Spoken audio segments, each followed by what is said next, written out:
পড়ি জীবনগড়ি।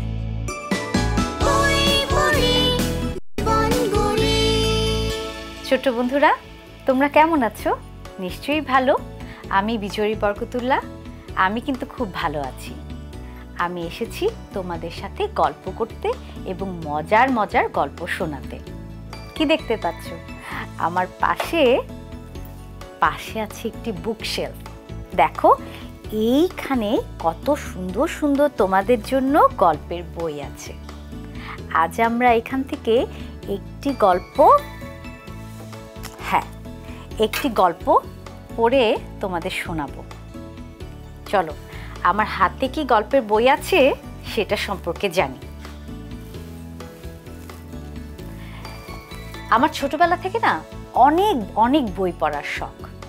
আর যেমনটি তোমরা আমাকে দেখছো, জানছো, তার পেছনে কিন্তু বইয়ের অবদান অনেক। চলো, আমার হাতের বইতে এখন যাই। হাতে যে বইটি আছে তার নাম মোহনের দেয়াল। এটি লিখেছে ডক্টর মোহাম্মদ আবু হেনা মোস্তফা কামাল। দেখো, এই বইয়ের মধ্যে কত সুন্দর সুন্দর ছবি আছে। আর এই সবগুলো ছবি এঁকেছে সুকন্যা আইন। আরও দেখতে পাচ্ছি বইয়ের প্রচ্ছদটি, ঘন জঙ্গল, তাই না? আর এখানে দেখতে পাচ্ছি তোমাদের মতোই ছোট্ট একটি বন্ধু, যে কিনা সাইকেল চালিয়ে চলে যাচ্ছে। আমার তো মনে হয় এই বন্ধুটি হচ্ছে মোহন, তাই না? চলো তো দেখি ভেতরে কি আছে গল্পের। ও, আরেকটা কথা বলে রাখি, মোহনের দেয়াল গল্প বইটি কতগুলো চ্যাপ্টারে বিভক্ত। চ্যাপ্টার মানে কি জানো? ছোট ছোট অংশে, এবং সেগুলোর নামও কিন্তু আছে।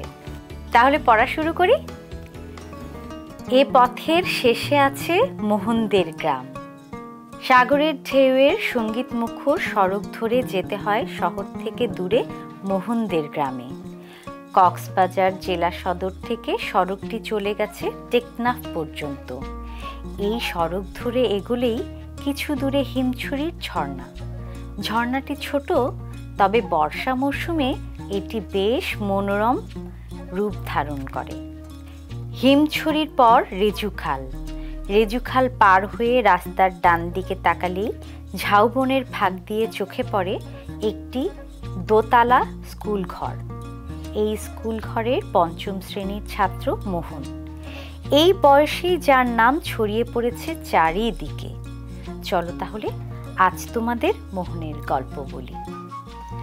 মোহনদের গ্রামটি খুব সুন্দর, ঝাউবন আর নানা গাছপালায় ঘেরা। এই গ্রামের লোকেরা বেশিরভাগই দরিদ্র জেলে। কিছু অবস্থা সম্পন্ন লোকজনও বাস করে এখানে, তবে জেলেদের মতো অন্য সবার জীবন জীবিকা এই সাগরের ওপরেই নির্ভরশীল। তোমরা যারা কক্সবাজারে বাস করো কিংবা সেখানে বেড়াতে গিয়েছো, তারা নিশ্চয়ই হিমছড়ি বা রেজুখালের কথা শুনেছ বা দেখেছ। আমাদের কক্সবাজার হচ্ছে পৃথিবীর দীর্ঘতম সমুদ্র সৈকত। এবার দ্বিতীয় অধ্যায়।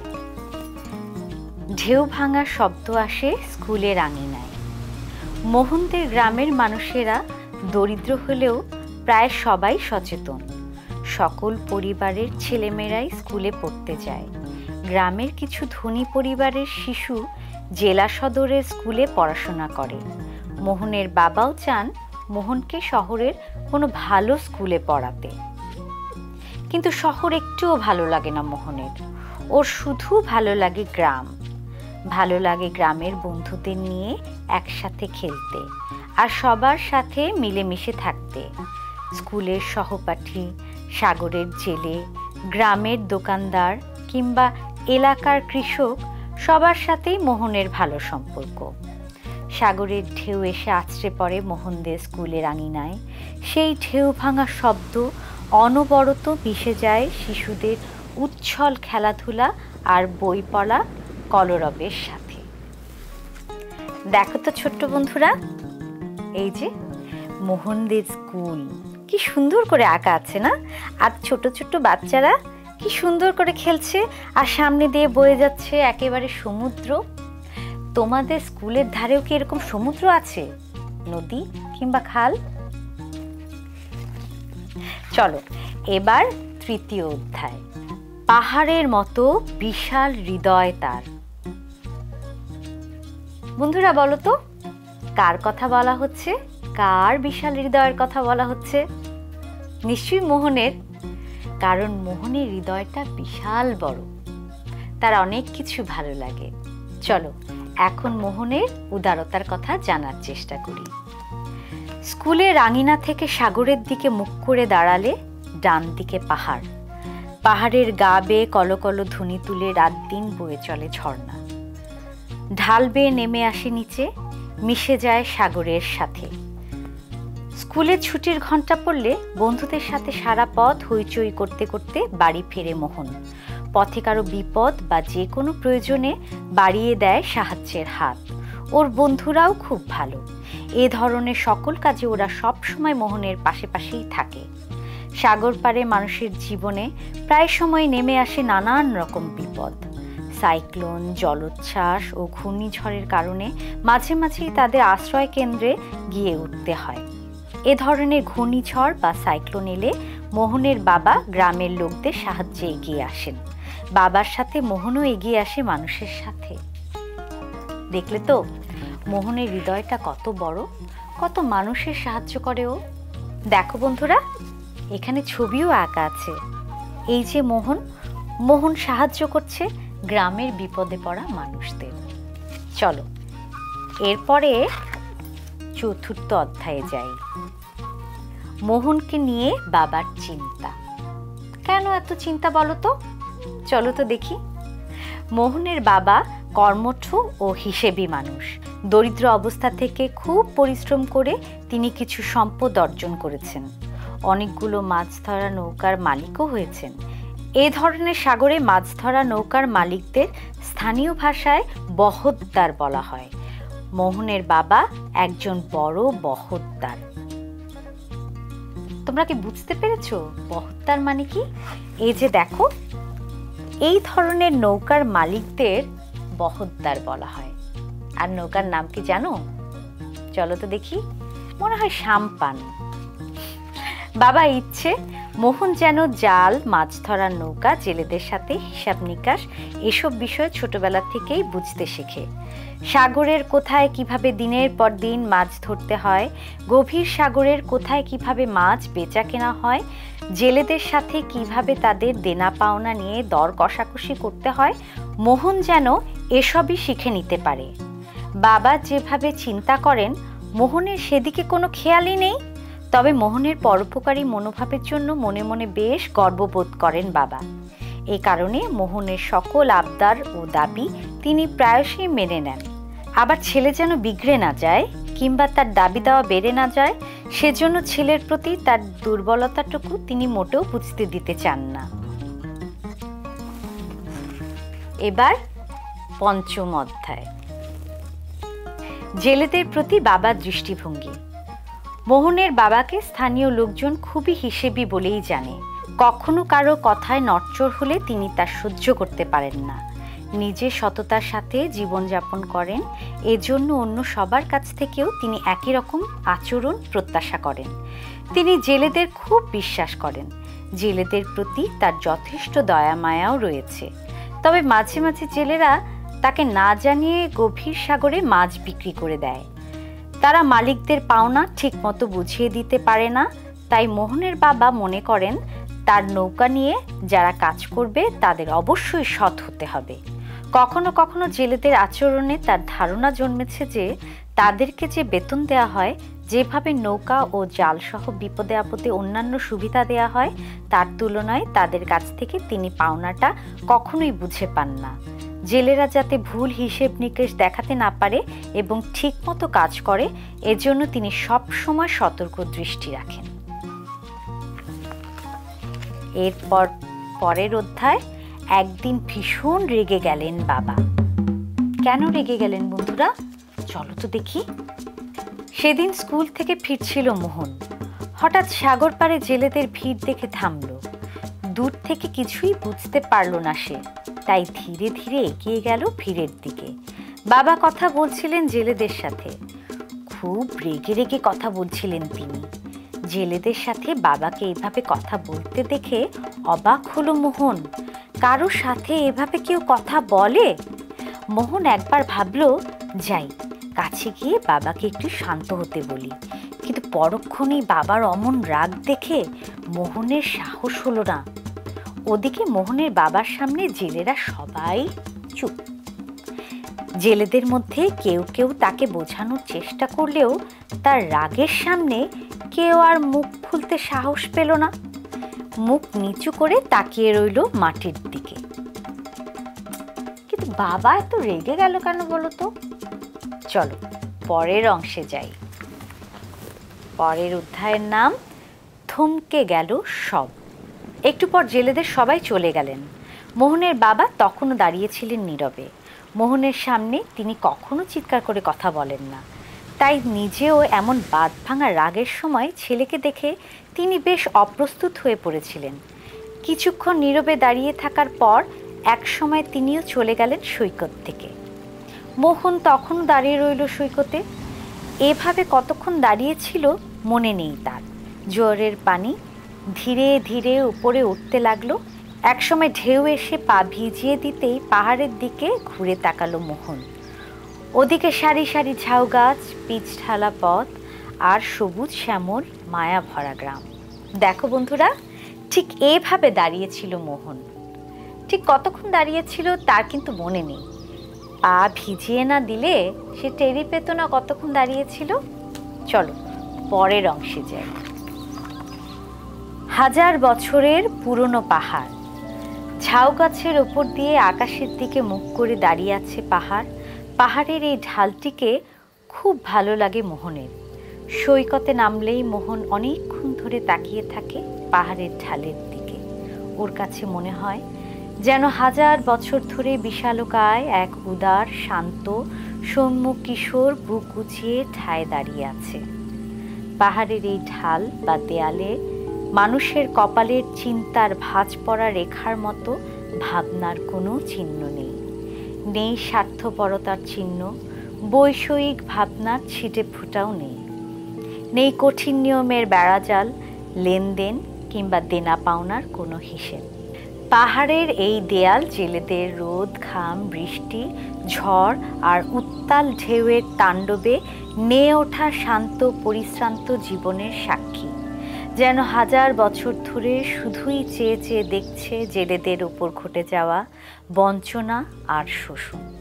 বন্ধুরা, তোমরা কি কখনো সাগর পাড়ের জেলেদের এরকম কষ্টের কথা কখনো শুনেছ?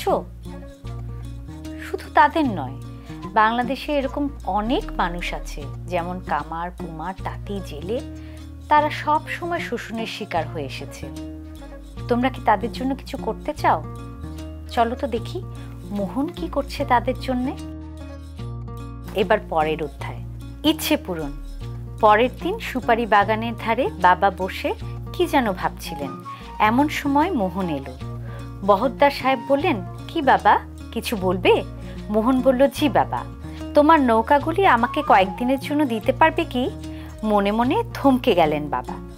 একটু সময় নিয়ে কিছুক্ষণ একটা ভাবলেন, তারপর বললেন, নৌকা দিয়ে তুমি কি করবে বাবা? মোহন বলল, কিছু তো একটা করবই, তবে তোমার নৌকার কোনো ক্ষতি হবে না। গতকাল থেকে এমনিতেই ছেলের কাছে একটু লজ্জায় পড়েছিলেন বাবা। জেলেদের সাথে অমন রাগ করে কথা বলা তার ঠিক হয়নি, তাই এখন তিনি মোহনের মন ভালো করতে চান। বাবা বললেন, ঠিক আছে, আমি 7 দিনের জন্য তোমাকে নৌকাগুলি দিলাম। তুমি যেভাবে চাও সেভাবেই নৌকাগুলি নিয়ে কাজ করতে পারো। বাবার সহযোগিতায় মোহন মনে হয় মহৎ কোনো কাজ করতে যাচ্ছে। চলো তো দেখি সেটা কি কাজ।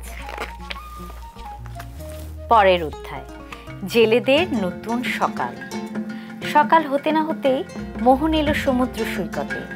পাহাড়ের সেই যে দেয়াল, তার সামনের দিকে যে কটা নৌকা আছে মোহনদের, তার সামনে এসে দাঁড়ালো মোহন। একটু একটু করে বেলা বাড়ার সাথে সাথে জেলেরা সাগর পাড়ে এসে উপস্থিত হলো। রেয়াজ চাচা, তমিত চাচা, কাল্লু ভাই আরও অনেকে। মোহন ওদের কাছে এলো, সবাইকে অবাক করে দিয়ে বলল, আজ থেকে এই নৌকাগুলি আপনারা স্বাধীনভাবে ব্যবহার করতে পারেন। সাগরে মাছ ধরা শেষে আপনারা ঠিক করে নেবেন কার কত পাওনা। সাগরে যেদিন যেমন মাছ পাওয়া যাবে সেই অনুযায়ী আপনারাই ঠিক করবেন দুপক্ষের কে কত পাবে। আমরা আপনাদের উপর কোনো অন্যায়ের বোঝা চাপাতে চাই না। মোহনের কথা শুনে জেলেরা প্রথম অবাক হলেও একটু পর তার সব কথা মেনে নিল। ওই দূরে দাঁড়িয়ে আছে মোহনের বাবা। বোঝা গেল মোহন যা বলছে তাতে তারও সম্মতি রয়েছে। আজকের এই সকাল 1000 বছরের চেয়েও নতুন এক সকাল বলে মনে হলো জেলেদের কাছে। ওদের চোখে ভেসে উঠল নতুন দিনের স্বপ্ন, যেখানে কোনো অভাব নেই, বঞ্চনার কষ্ট নেই, কেবল আছে সচ্ছলতা, আছে সুখ আর সুখ। দেখো বন্ধুরা, এখানে মোহনকে দেখা যাচ্ছে। মোহন কি করছে? জেলেদের সাথে কথা বলছে, আর দূরে আছে বাবার সেই নৌকাগুলি। মোহন কেমন বুদ্ধিমান, তাই না?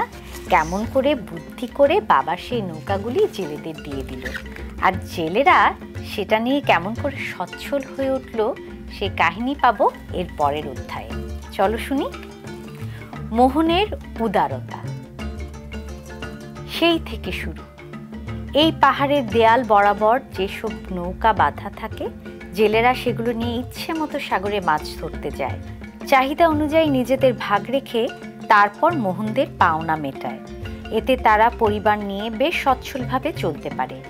বহত্তর সাহেবকে প্রথম দিকে চিন্তিত মনে হলেও এখন তিনি বেশ হাসি খুশি। মোহনের উদারতার কারণে জেলেরা এখন নৌকাগুলির খুব যত্ন নেয়। জাল, নৌকা, মাছ ধরার সরঞ্জাম কোনো কিছুই যেন মোহনদের আর চিন্তা করতে হয় না। মোহনের এমন বুদ্ধি ও উদারতার কথা কয়েকদিনের মধ্যেই ছড়িয়ে পড়ল সবখানে। শহর থেকে কিছু লোক এসে পাহাড়ের দেয়াল জুড়ে লিখে দিল মোহনের দেয়াল। সারি সারি নৌকা বাঁধা থাকে এখানে, প্রত্যেক নৌকার গায়ে লেখা মোহনের দেয়াল। সাগরের অনেক দূর থেকে দেখা যায় এই দেয়াল। মোহনের দেয়ালই জেলেদের বাঁচিয়েছে 1000 বছরের বঞ্চনা থেকে। শুধুই যে পাহাড়ের ঢালে লেখা মোহনের নাম তা কিন্তু নয়, মানুষের হৃদয়ে লেখা হয়ে গেছে মোহনের নাম। দিকে দিকে আজ জেগে উঠেছে মানবতা, গড়ে উঠেছে মোহনের দেয়াল। বন্ধুরা, আমার গল্প কিন্তু এখানেই শেষ। কেমন লেগেছে তোমাদের গল্প বলো তো? মোহনকে কেমন লেগেছে? দেখলে তো বন্ধুরা, বয়সে ছোট হলেও মোহন তার বুদ্ধিমত্তার জোরে হাত বাড়িয়ে দিয়েছে জেলেদের কাছে। জেলেদের অমানসিক কষ্ট তাকে ভীষণ নাড়া দিয়েছে। তাই এখান থেকে আমরা শিখতে পারি, আসলে মানুষের ইচ্ছে শক্তি যথেষ্ট মানুষের দিকে হাত বাড়িয়ে দেওয়ার জন্য, এবং সেটা হবে সাহায্যের। বন্ধুরা, মোহনদের গ্রামের খেটে খাওয়া মানুষের এই কষ্টের মতোই তোমাদের গ্রামের এরকম কষ্ট আছে কারো? তোমরা কি কখনো ভেবেছো তাদের তোমরা কিভাবে সাহায্য করতে পারবে? বন্ধুরা, এবার তোমাদের পুরস্কার জিতে নেওয়ার পালা। এজন্য এই দুটি প্রশ্নের উত্তর ঝটপট লিখে পাঠাতে হবে। প্রশ্ন 1, মোহনের দেয়াল গল্পে পাহাড় ও নৌকার গায়ে কি লেখা ছিল? প্রশ্ন 2, মোহনদের গ্রামের লোকেরা প্রধানত কি কাজ করেন? বন্ধুরা, প্রশ্ন দুটির উত্তর SMS করে আজ বেলা 3টার মধ্যে পাঠিয়ে দাও এই নাম্বারে 09638555222। সঠিক উত্তর দিতে পারলে রুম টু রিডের পক্ষ থেকে তোমাদের কাছে পৌঁছে যাবে দারুণ উপহার। বন্ধুরা, বই পড়ি জীবন গড়ি আমাদের এই আসরে অনেকক্ষণ ধৈর্য ধরে তোমরা আমার গল্প শুনেছ, তার জন্য তোমাদের অসংখ্য ধন্যবাদ। আমি আবার আসবো তোমাদের সামনে। সে পর্যন্ত ভালো থাকো, সুস্থ থাকো, বেশি বেশি করে বই পড়ো।